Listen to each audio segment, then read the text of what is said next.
What's up, everybody? It's your boy Willie V, aka Bull Boy Kennels.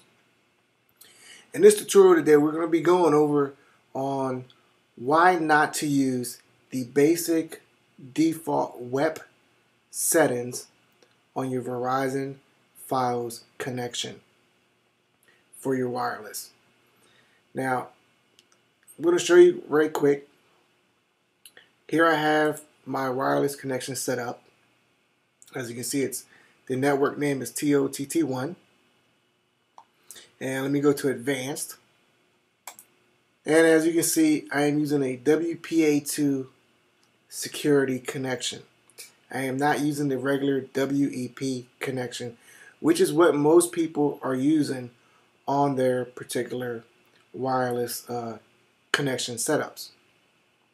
So let me go to now cancel out of this.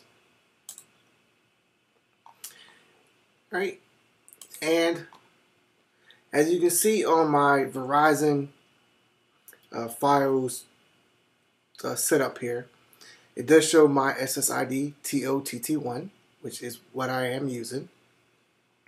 And if we go into the advanced settings or advanced security settings, there's different type of setups you can use. You can use the regular WEP, which as you can see they recommend. And you have higher levels of security connections. Now, one thing to keep in mind, some devices may not work well with WPA2, so WEP might just be your only outlet as far as being able to use it with the modem that is provided by Verizon FiOS to you. Now, I know from experience, the Xbox 360, my PS3, basically all my computers that I've hooked up, even laptops, they all work fine with the connection that I'm using.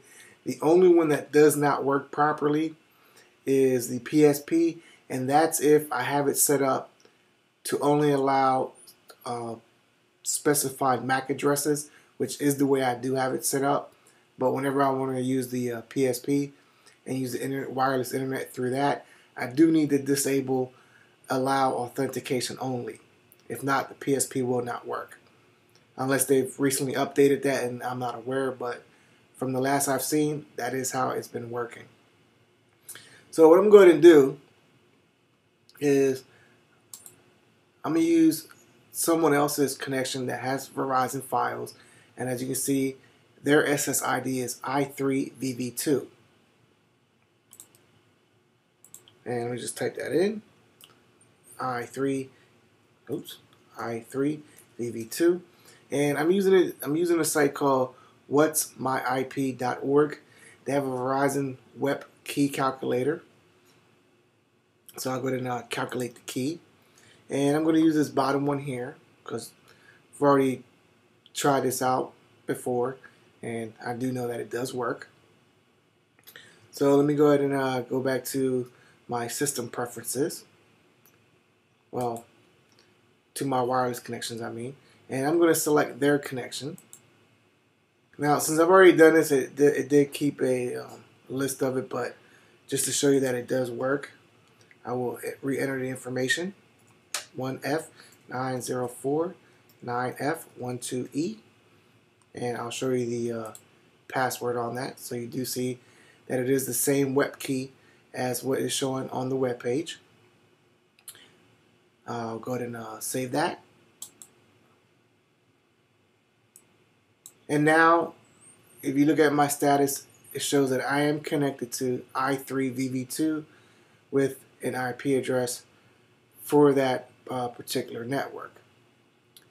And if I wanted to, I can still view different web pages as if nothing ever happened. Even if I was to go to, say, like YouTube, I can definitely go on there.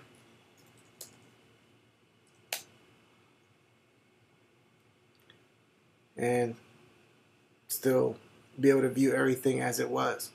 Now again, this is only for security purposes that you want to do this to make sure that no one is piggybacking on your wireless connection. So do not use this technique to try to steal someone's internet connection. Because if they're savvy enough, they can just look on their control panel and see who's connected from what machines and stuff. Or they might have a different way to be able to look that up with certain trafficking programs or stuff like that.